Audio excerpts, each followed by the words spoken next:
En las sombras de la Guerra Fría, mientras el mundo temía bombas nucleares y espionaje soviético, existía otro tipo de arma, invisible, silenciosa, capaz de cambiar tu mente, tu memoria e incluso tu voluntad. El proyecto MK Ultra, donde drogas, hipnosis y gatos espías eran solo el comienzo de un experimento que la CIA nunca quiso que supieras. Bienvenidos a El Archivo Gris. Mi nombre es Marco y sé que me he tardado, pero estamos de vuelta. Prepárense para entrar al laboratorio secreto más oscuro de la historia. Oficialmente, el proyecto MK Ultra iniciaría en la década de los años 50.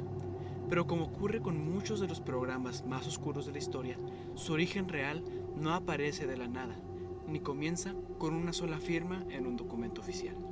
Este tipo de proyectos ultra secretos se venían gestando desde años atrás, alimentados por el miedo, la paranoia y la urgencia de ganar una guerra que ya no se peleaba solo con armas, sino con la mente.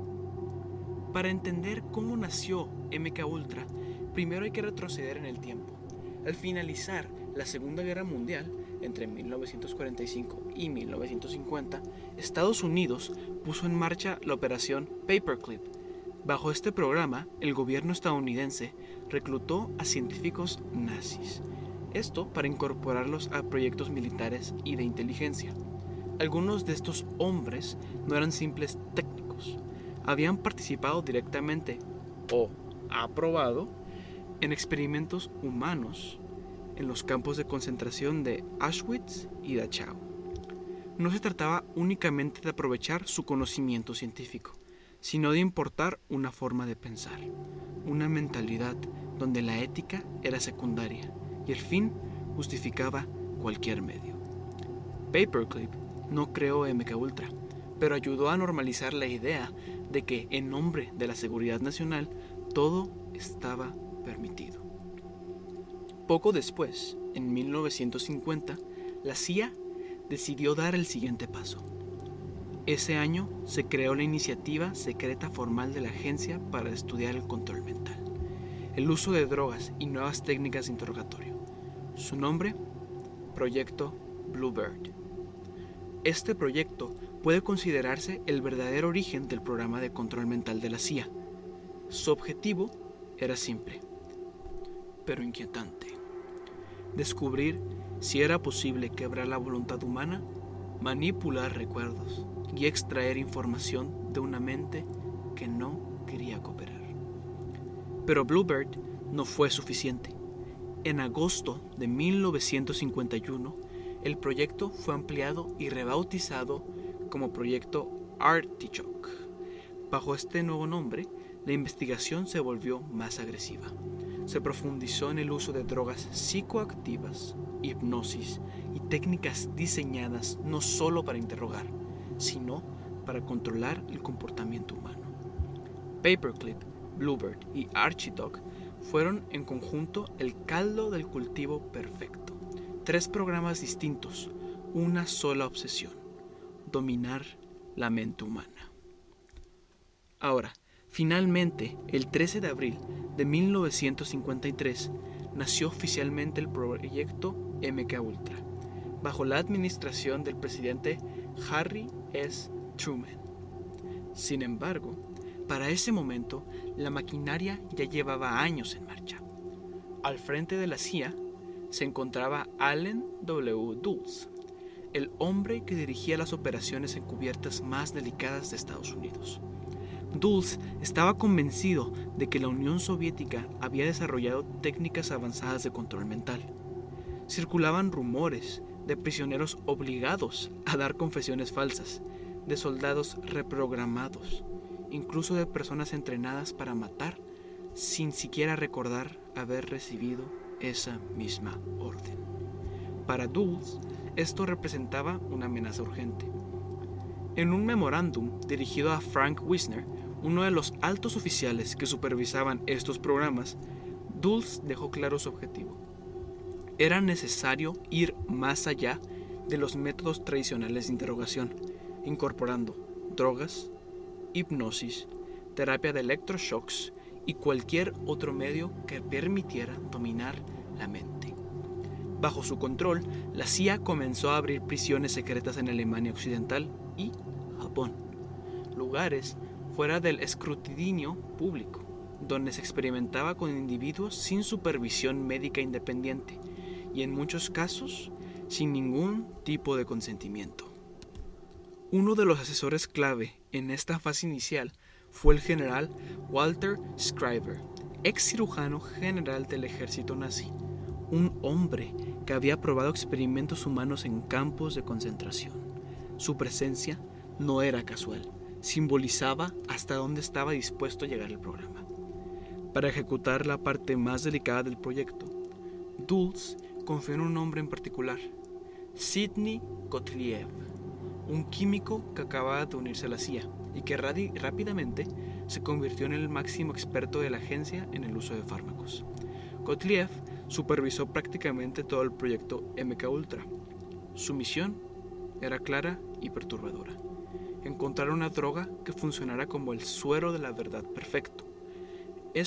Para interrogar a presuntos espías soviéticos durante la Guerra Fría, además de explorar otras posibilidades de control de la mente humana. Uno de los más inquietantes fue el Subproyecto 54, un programa ultra secreto de la Marina conocido como Perfect Concussion, que pretendía utilizar ondas de frecuencia subauditivas para borrar recuerdos. Este programa, gracias a Dios, nunca llegó a implementarse, aunque no lo sabemos.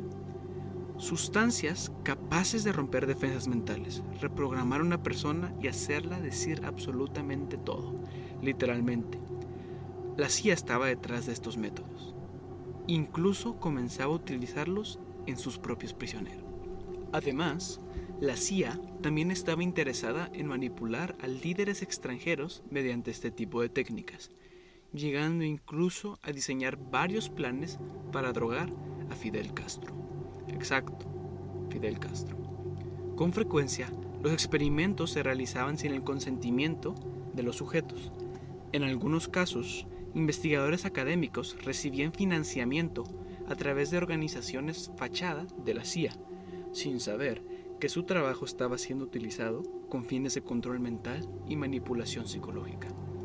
Y así, con miedo, secretos y sin ciencia con límites éticos, comenzó uno de los experimentos más oscuros de la historia moderna. Después de que iniciara oficialmente el proyecto MKUltra, más de 80 universidades e instituciones oficiales trabajaron en conjunto con la CIA. Ahora, un total de 150 proyectos fueron abiertos en los años que estuvo activo MKUltra, como el subproyecto 7, que exploraba cómo la memoria de una persona puede ser alterada, el cómo se podría desacreditar a la persona a través de comportamientos violentos inducidos por el mismo personal de la CIA. Los primeros experimentos se relacionaban con el LSD, ya que a muy principios de los 50 el LSD no era una droga callejera, era una sustancia experimental, casi mítica, capaz de alterar la percepción, el tiempo y la identidad de una persona en cuestión de minutos. Para la CIA, no era curiosidad científica, era la clave. Una clave que podría abrir la mente humana. El LSD había sido sintetizado en 1938 por el químico suizo Albert Hofmann, pero no fue hasta 1943 que sus efectos se descubrieron accidentalmente.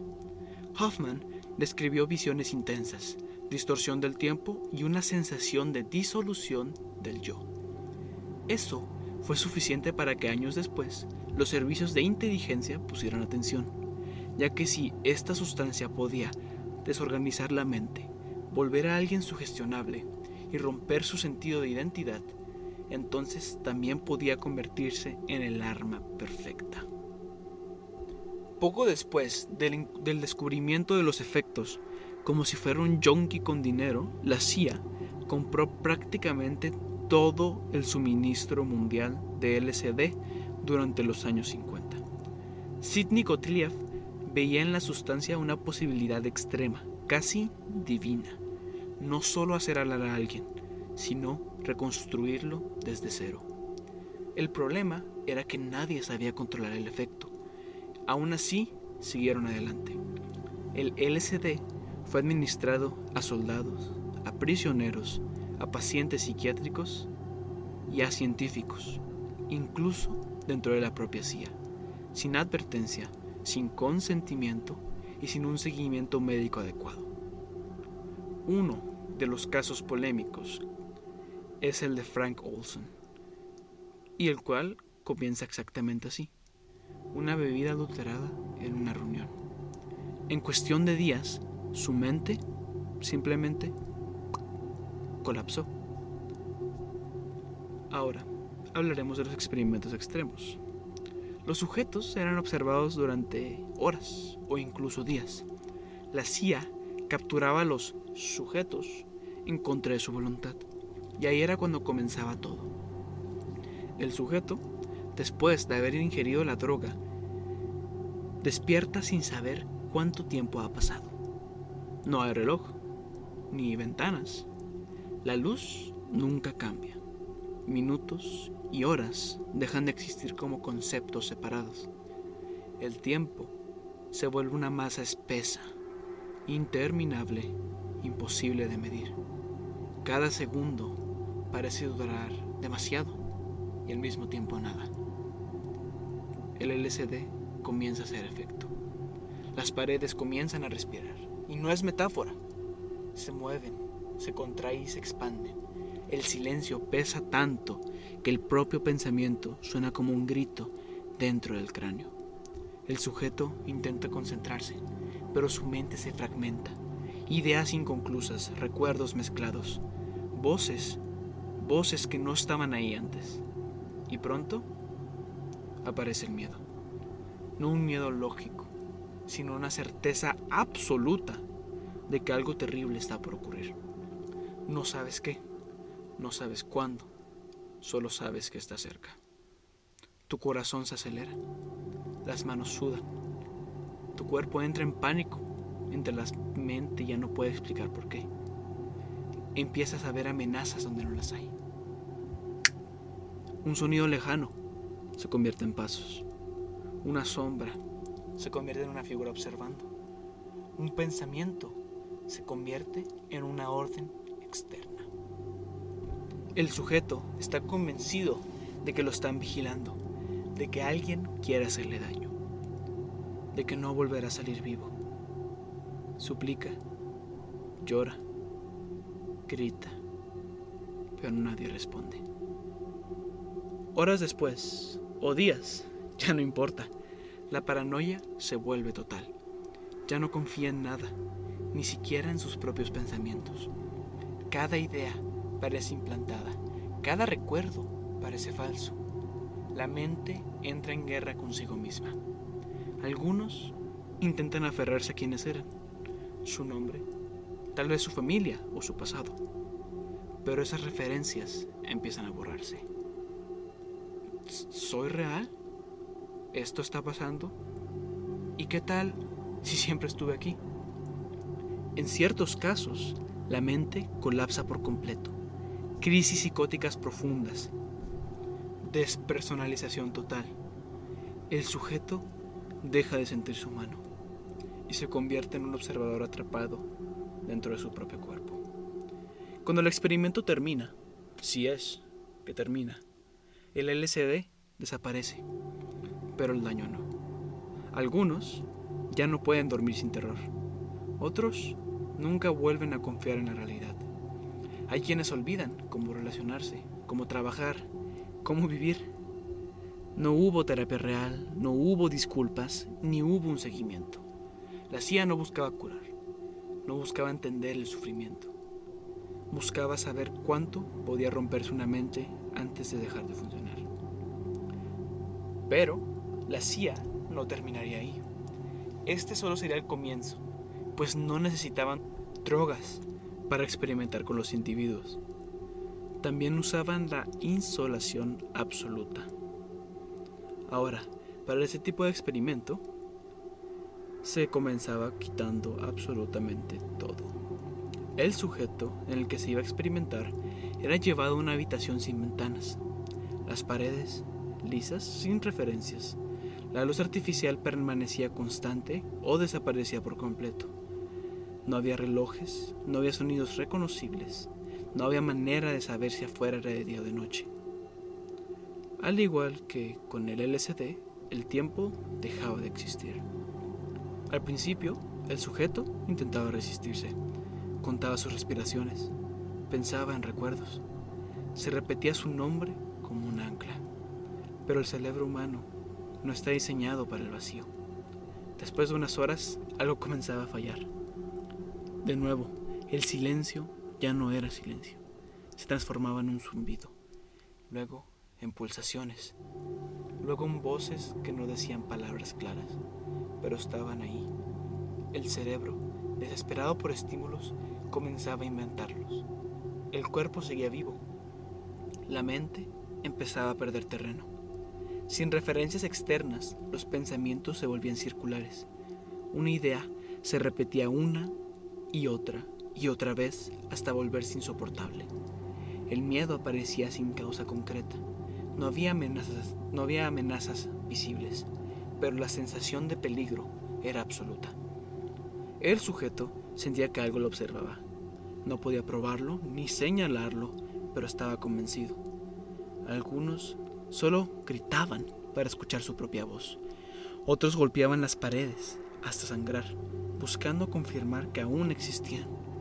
Algunos se quedaban simplemente inmóviles, esperando a que el experimento terminara, sin saber si siquiera terminaría. Con el paso del tiempo, si es que aún podía llamarse tiempo, la identidad comenzaba a desintegrarse. Los recuerdos se mezclaban, el pasado parecía falso y el presente parecía un sueño. La mente entraba en un estado de despersonalización total.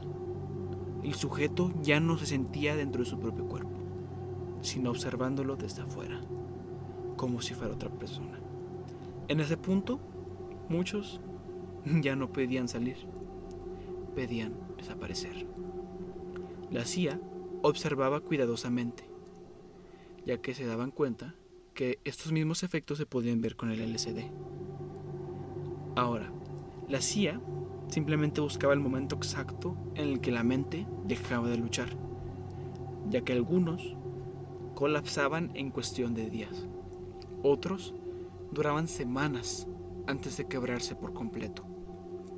Cuando finalmente los sacaban de la habitación, el mundo exterior ya no se sentía real. Los colores eran demasiado intensos, los sonidos demasiado fuertes, las personas demasiado irreales.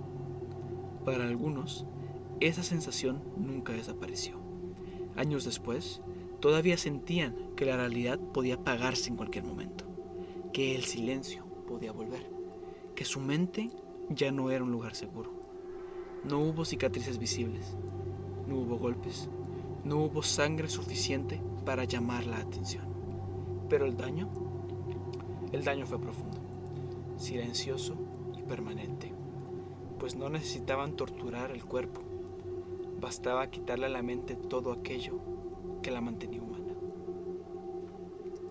Ahora, no solo fue la insolación y las drogas para experimentar lo que utilizó la CIA, sino algo más brutal: electroshock, hipnosis y reprogramación. Es decir, destruir a la persona para ver qué es lo que queda. A la hora de iniciar el experimento, el sujeto, en este caso ustedes, no entra a un laboratorio común.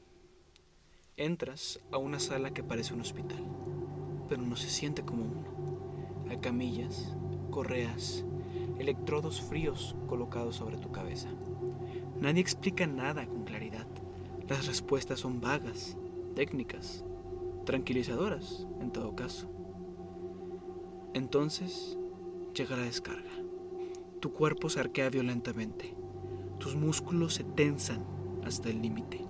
La mente, tu mente, se apaga por segundos. Y cuando vuelve, algo ya no está en su lugar.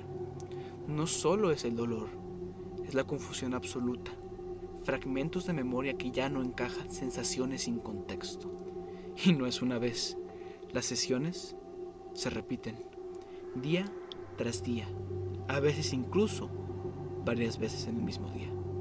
Las descargas no buscan tratar, buscan desorganizar. Entre una sesión y otra, tú eres sedado, drogado y debilitado. Y cuando estás lo suficiente vulnerable, es cuando por fin comienza la siguiente fase del tratamiento. La hipnosis. Una voz monótona, constante y repetitiva. No grita, no amenaza, pues esta no necesita hacerlo. Las palabras entran lentamente, una y otra vez, hasta que dejan de sentirse como algo externo. No recuerdas, no eres quien crees, estás vacío. Las frases se repiten durante horas. A veces se reproducen en grabaciones mientras el sujeto duerme o está inconsciente. El objetivo es simple y brutal al mismo tiempo: erosionar la identidad. Tus recuerdos empiezan a fallar. Primero los más recientes, luego los importantes y luego incluso los básicos. Los sujetos reportaban haber olvidado su edad, otros olvidaban cómo leer, otros no reconocían su propio reflejo. Algunos despertaban un día y no sabían por qué estaban ahí, ni quién los trajo, ni quiénes eran. En ese punto, la resistencia ya no existe. No hay lucha, no hay miedo claro, solo un vacío pesado, aplastante. Eso era lo que la CIA estaba midiendo. No si el sujeto obedecía, sino cuánto de la persona podía eliminarse antes de que dejara de funcionar. Cuando el experimento terminaba, no había resultado exitoso, no había agentes controlados, no había espías perfectos, ni había personas rotas, personas que necesitaban reaprender a hablar, personas que nunca volvieron a sentirse completas, personas que sabían que algo les habían hecho, pero no podían explicar qué. No había seguimiento real, no había reparación, no había responsabilidad, solo un archivo, una nota. Ahora, existe la gran duda: ¿por qué casi nadie denunció a MKUltra? Cuando los experimentos terminaban, el daño ya estaba hecho. Pero el silencio no fue un accidente, fue parte del diseño. Muchos sujetos no sabían que habían sido parte de este experimento. Nunca firmaron nada, ni se les explicó nada. Para ellos, lo que ocurrió no fue un proyecto secreto. Fue una experiencia inexplicable que rompió su percepción de la realidad. Algunos despertaron en hospitales psiquiátricos sin saber cómo llegaron ahí. Otros fueron dados de alta con diagnósticos vagos: ansiedad, esquizofrenia, depresión severa. Nadie les dijo que habían sido drogados deliberadamente por el gobierno. Cuando intentaban explicar lo que sentían, no sonaban creíbles. ¿Cómo puedes denunciar algo cuando no puedes ordenar ni tus recuerdos, dudas de tu propia mente y ni siquiera estás seguro de lo que has vivido? Muchos pensaron que habían enloquecido, otros sospechaban, pero entendieron rápidamente una cosa: no tenían a quién acudir. No había pruebas, no había nombres, no había documentos. Además, algunos habían firmado acuerdos de confidencialidad sin siquiera entenderlos. Otros eran prisioneros, soldados o pacientes psiquiátricos, personas sin poder, sin credibilidad y sin voz. Y en los pocos casos en los que alguien habló, ocurrió algo peor. El gobierno lo negó todo: archivos clasificados, expedientes sellados, muertes etiquetadas como naturales. En 1973, cuando el programa comenzó a oler a escándalo, la CIA destruyó la mayoría de los documentos. Esto no fue un error administrativo, fue una decisión estratégica. Lo que quedó fueron fragmentos, testimonios rotos, memorias incompletas y familias que sabían que algo no cuadraba, pero no podían probarlo. Por eso, MKUltra no es una historia llena de denuncias públicas, es una historia llena de silencios. Y esto ni siquiera fue la punta del iceberg, pues existieron muchos más subproyectos y casos dentro de MKUltra. Entre ellos, se destacan pocos, pero hay uno solo que destaca mucho. El caso es de Frank Olson, y ya habíamos hablado de él anteriormente, poquitito, unos 20 minutos antes. Frank Olson no era un prisionero, ni tampoco un paciente psiquiátrico, era uno de ellos. Un científico del ejército estadounidense, especialista en armas biológicas, que trabajaba con la CIA en programas ultra secretos. Conocía laboratorios, protocolos, silencios, sabía guardar secretos, hasta que algo cambió. En 1953, Olson asistió a una reunión con otros científicos y agentes de inteligencia. Un encuentro aparentemente rutinario, conversaciones técnicas, bebidas sobre la mesa. Y sin que él lo supiera, su vaso habría sido adulterado con LSD. No fue advertido, no dio consentimiento, no sabía que acababa de convertirse en un experimento. En las horas y días siguientes, Olson dejó de ser el mismo. Se volvió paranoico, confundido, aterrorizado. Les decía a sus compañeros que algo estaba mal, que sentía que su mente se estaba deshaciendo, que ya ni siquiera confiaba en sus propios pensamientos, que tenía miedo de haber dicho cosas que no debía, o de saber cosas que no podía olvidar. Había visto demasiado, había presenciado interrogatorios extremos, y según testimonios posteriores, quería abandonar el programa. Y eso en 1953 sería su sentencia. La CIA decide ayudarlo. Lo envían a Nueva York con un psiquiatra vinculado a la agencia, oficialmente para evaluarlo, extraoficialmente para controlar la situación. Se deciden hospedar en el Hotel Statler. Olson está cada vez peor, apenas duerme. Habla de que su mente está siendo vigilada, de que no puede escapar, de que algo horrible va a ocurrir. Y es así que en la madrugada del 28 de noviembre de 1953, Frank Olson cae desde la ventana del piso 13. La CIA dice que fue un suicidio. Caso cerrado, ¿no? Y durante más de 20 años, la familia Olson creyó la versión oficial, es decir, la que la CIA les vendió tan descaradamente.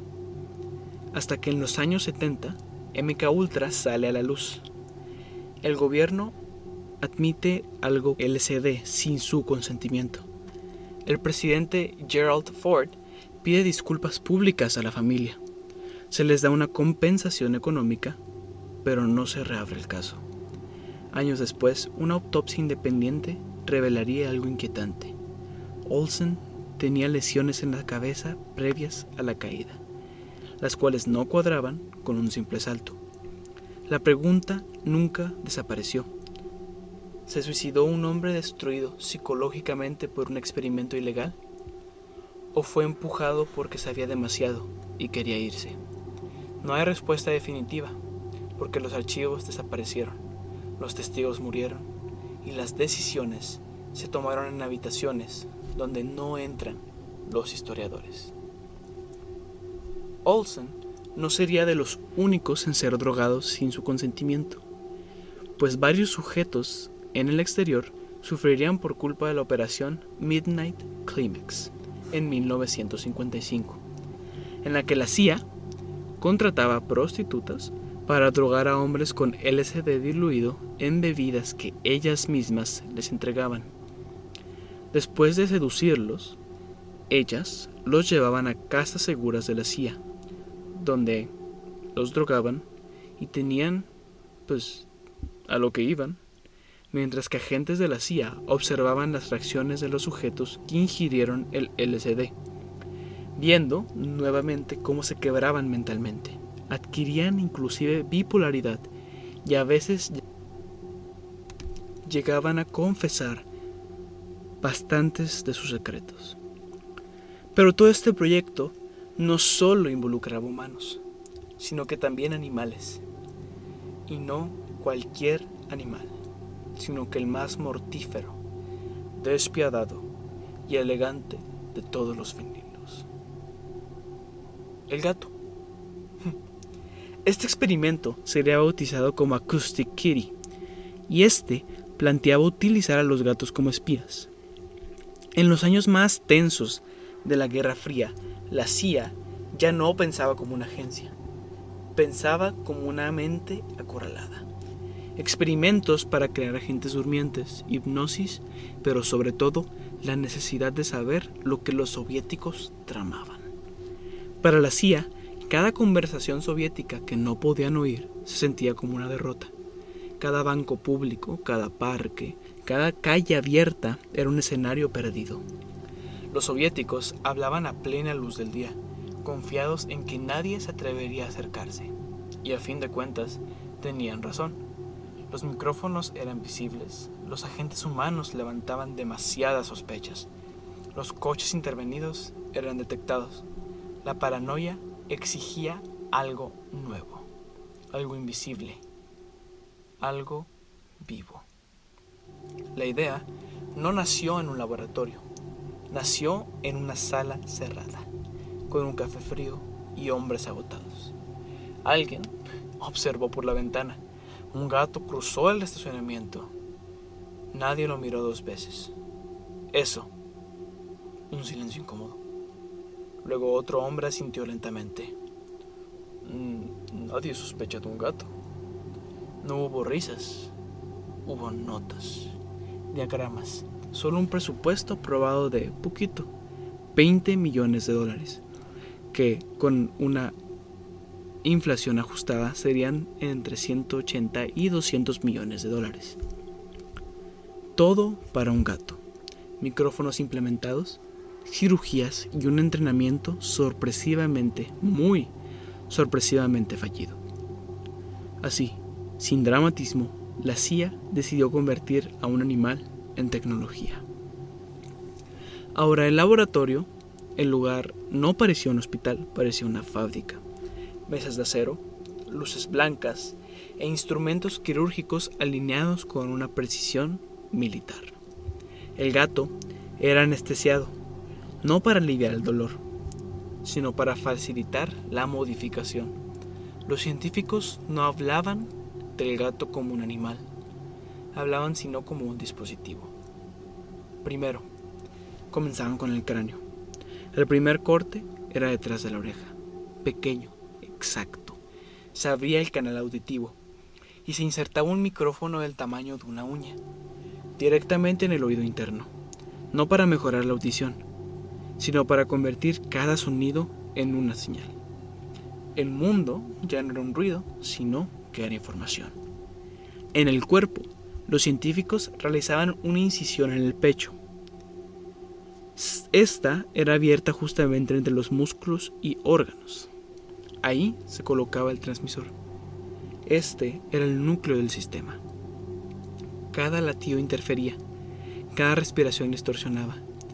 Los ingenieros ajustaban frecuencias, los cirujanos cerraban piel, el gato despertaba, caminaba, ronroneaba y funcionaba. Después venía la cola. Aquí vino la genialidad absurda. Necesitaban una antena, larga, flexible, discreta. La cola era perfecta. La antena se insertaba siguiendo el hueso, invisible desde fuera, totalmente antinatural desde dentro. Cada movimiento de la cola transmitía señal. Cada sacudida era espionaje, y el gato ni siquiera lo sabía. El entrenamiento seguiría lo siguiente. Y aquí es cuando llegó el problema que nadie había calculado. Los gatos, obviamente, no obedecen. No caminan hacia donde tú quieres, no esperan órdenes, ni respetan planes de inteligencia. Se sientan, se distraen, se alejan y se acuestan en medio de las misiones. Algunos simplemente se iban de las misiones incluso. La CIA intentó controlar el hambre, condicionarlos con comida, guiarlos con drones biológicos, pero el estrés urbano los desorientaba, los sonidos los alteraban y los implantes siempre fallaban. Algunos colapsaron, otros murieron, otros nunca volvieron a comportarse normalmente. En los informes, estas no eran muertes, sino que fallas técnicas. Pero, finalmente, uno fue considerado operativo. Decidieron que después de 5 años de planeación y de experimentación, era tiempo de hacer la primera misión. Decidieron soltarlo cerca de una embajada soviética.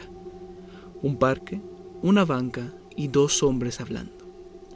Y en la sala de control, señal estable. El gato avanzó, se acercó y todo parecía funcionar. Y entonces, el gato no hizo caso. Los olores del parque y el hambre lo hicieron buscar un pequeño aperitivo, pero lo que terminó encontrando fue simplemente increíble. Un taxi. El sonido se cortó, la señal murió, la misión terminó y el gato murió atropellado por un taxi. 5 años perdidos, $20 millones a la basura, ciencia avanzada y todo esto derrotado por tráfico urbano. El final, Acoustic Kitty fue cancelado, no por crueldad, no por ética, por inutilidad. El informe final fue frío. El proyecto no es práctico. Y nada más. Después de varios experimentos que solo se pueden describir como atrocidades, cuando el nombre de MK Ultra empezó a resultar incómodo, no fue porque alguien dentro de la CIA hubiera tenido un momento de conciencia. Fue porque el ruido externo crecía. Los periodistas comenzaban a hacer preguntas. Científicos murmuraban. Congresistas empezando a sospechar que algo no cuadraba. Ahora, MK Ultra ya no era solo un proyecto, era un riesgo político. Así que la solución no fue detenerlo, fue borrarlo del lenguaje. Los mismos pasillos, los mismos laboratorios y los mismos investigadores, pero con un nuevo nombre en la carpeta. MK Search. No hubo anuncio interno grandilocuente, no hubo ruptura.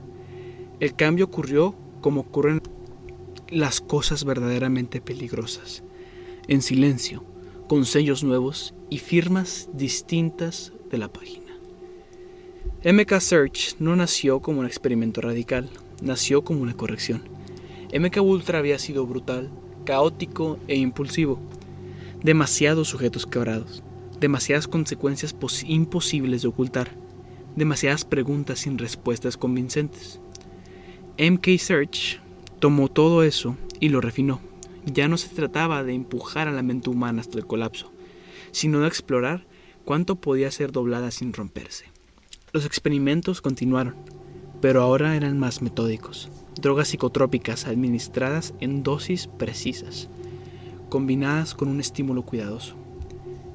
No buscaban alucinaciones violentas, sino cambios sutiles, variaciones en la percepción del tiempo, alteraciones emocionales que no parecían químicas, estados de docilidad que el sujeto pudiera confundir con tranquilidad.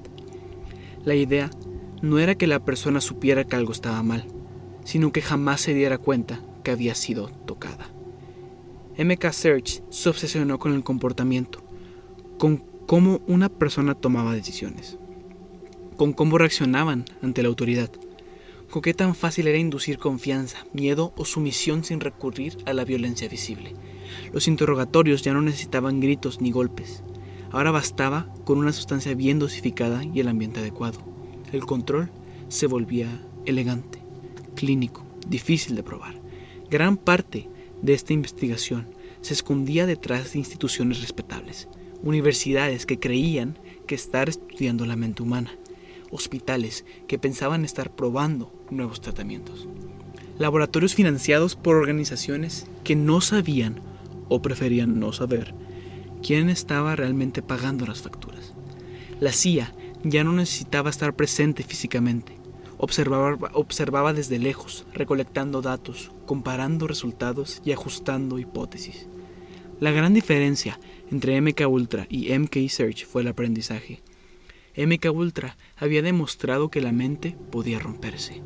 MKSearch quería saber si se podía usar. No destruir a alguien sino dejarlo funcional, operativo, obediente y sin cicatrices evidentes. Ese era el verdadero sueño. No un sujeto colapsado, sino uno que siguiera con su vida creyendo que todo lo que pensaba y sentía era genuino. Con el paso del tiempo, incluso MKSearch empezó a volverse incómodo. A finales de los años 60 y a principios de los 70, el clima político cambió. Vietnam, Watergate, filtraciones, desconfianza pública. El margen para proyectos secretos se redujo. Los archivos empezaron a moverse. Algunos programas se cerraron oficialmente. Otros se fragmentaron. Muchos simplemente se perdieron en el océano burocrático. Cuando finalmente se habló de terminar estos programas, ya no había casi nada que examinar. Los documentos habían sido destruidos, los nombres borrados, los responsables reubicados.